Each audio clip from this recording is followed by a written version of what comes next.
Ẹ tún kú déédé àkókò yìí o ẹ̀yin olólùfẹ́ ìkànnì Jígí Alárà níbi tí a ti ń pàjùbà ètò yín ìròyìn yàjóyàjó fún tòní. Orímádégún Àyìndé lórúkọ tèmi. Lórí ìṣèjọba pàjáwìrì ìpínlẹ̀ Rivers, ilé ìgbìmọ̀ aṣòfin ti sọ̀kò ọ̀rọ̀ sí àwọn gómìnà ẹgbẹ́ òṣèlú PDP fún àyọnusọ wọn pípe ẹjọ́ tako ìgbésẹ̀ ààrẹ Bọ́lá Tinubu pẹ̀lú yíyàn tó yan ajagun-fẹ̀yìntì Vice Admiral Ibok Ete Ibas gẹ́gẹ́ bí olùṣàkóso fún ìpínlẹ̀ Rivers àti lílòdì sí ìgbésẹ̀ ààrẹ Tinubu nípa ìṣàgbékalẹ̀ ìjọba pàjáwìrì nípínlẹ̀ Rivers nítorí rògbòdìyàn òṣèlú tó bẹ́ sílẹ̀ ńbẹ̀. Wọ́n ní ìgbésẹ̀ tí àwọn gómìnà ọ̀hún gbé yìí tako òfin ó sì dàbí àyọnusí lásán sí ohun tí kò kàn wọ́n. Bọ̀dé George sọ̀rọ̀ lórí kúkúrò lẹ́gbẹ́ òṣèlú PDP gómìnà Fubara lọ sínú ẹgbẹ́ òṣèlú APC nígbà tó ń sán kété ọ̀rọ̀. Èèkàn kan nínú ẹgbẹ́ òṣèlú PDP olóyè Bọ̀dé George ti rọ gómìnà Fubara wípé kí ó má jẹ́ kí rògbòdìyàn tó ń mi ẹgbẹ́ òṣèlú PDP nípínlẹ̀ Rivers lọ́wọ́ báyìí ó jẹ́ adínàgbòòkú fún àhesọ tó ń lọ káàkiri wípé ó ṣeé ṣe kó darapọ̀ mẹ́gbẹ́ òṣèlú APC. Ńṣe ni mo yọ ọrùn mi jáde láti fi ṣe ètùtù. Amaechi ló ń sọ̀rọ̀ bó ṣe bọ́ lọ́wọ́ ikú nígbà tó ń léwájú tako ààrẹ àná Jonathan. Gómìnà àná fún ìpínlẹ̀ Rivers Rotimi Amaechi nígbà tó ń rántí àwọn ìdojúkọ tó là kọjá nínú òṣèlú ilẹ̀ Nàìjíríà ṣàlàyé pé ńṣe ni òun fi ẹ̀mí òun wéwu lásìkò tí òun léwájú àtakò sí ìjọba ààrẹ àná olóyè Goodluck Jonathan. Àwọn alátìlẹyìn Ọ̀màgìgì dákẹ́ lórí dídarapọ̀ gómìnà ìpínlẹ̀ Delta Sheriff Oborowore. Ṣé wọ́n ní adákẹ́ má fọhùn, a ò mọ èyí tó lè ṣe.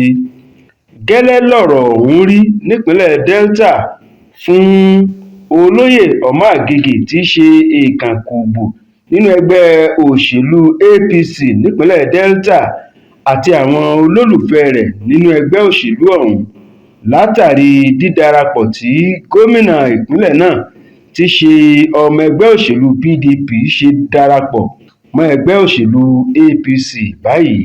Àtíkù bu ẹnu àtẹ́ lu àwọn tó ń kúrò nínú ẹgbẹ́ PDP àti àwọn tó ń sọ̀kò ọ̀rọ̀ sí lórí ṣíṣe àbẹ̀wò sí ààrẹ àná Buhari. Adíje dupò lẹ́gbẹ́ òṣèlú PDP nínú ètò ìdìbò tó kọjá lọ́dún 2023 tó tún jẹ́ èèkàn nínú ẹgbẹ́ òṣèlú PDP Alhaji Atiku Abubakar ti fẹnu yẹpẹrẹ bí àwọn èèkàn olóṣèlú kan ṣe ń kúrò nínú ẹgbẹ́ òṣèlú PDP takọ́sọ́ sínú ẹgbẹ́ òṣèlú APC gẹ́gẹ́ bí òfúùtúfẹ́ẹ̀tẹ̀ lásán tí ìṣípòpadà wọn kò sì lè dá nǹkan kan fún ìtẹ̀síwájú ìjọba àwa-arawa tòótọ́. Bẹ́ẹ̀ ló tún bu ẹnu àtẹ́ lu àwọn alátakò tó ń sọ̀kò ọ̀rọ̀ ránṣẹ́ sí lórí àbẹ̀wò tó lọ ṣe sí ààrẹ àná Muhammadu Buhari ní kòpẹ́kòpẹ́ yìí. Ẹ yàgò fún òṣèlú àásà jẹun, Peter Obi ló sọ bẹ́ẹ̀ fáwọn ọ̀dọ́ ilẹ̀ Nàìjíríà. Ẹni tí í ṣe adíje dupò fẹ́gbẹ́ òṣèlú Labour Party nínú ètò ìdìbò ọdún 2023 Peter Obi ti rọ àwọn ọ̀dọ́ ilẹ̀ Nàìjíríà wípé kí wọ́n lọ yàgò fún òṣèlú ẹgbówówá ẹgbọ́kọ̀wá tí sábà máa ń wáyé bí ètò ìdìbò bá ti ń kànlẹ̀kùn, pàápàá jùlọ tó bá di ọdún 2027. Kókókó là ń rán fáadití. Bẹ́ẹ̀ gẹ́lẹ́ lọ̀rọ̀ rí nípínlẹ̀ Bayelsa pẹ̀lú bí àwọn alátìlẹyìn mínísítà fún olú-ìlú ilẹ̀ wa Àbújá olóyè Nyesom Wike yóò ṣe kórajọ lónìí ṣe àpéjọpọ̀ wọn. Tó bá a bá lọ a kì í dé. Ààrẹ jù báyìí lọ lórí ìròyìn yàjóyàjó fún tòní. láti iléeṣẹ́ Jígí Alára. Orúkọ tèmi ni Orímádégún Àyìndé. Ẹ máa yáṣẹ́ o.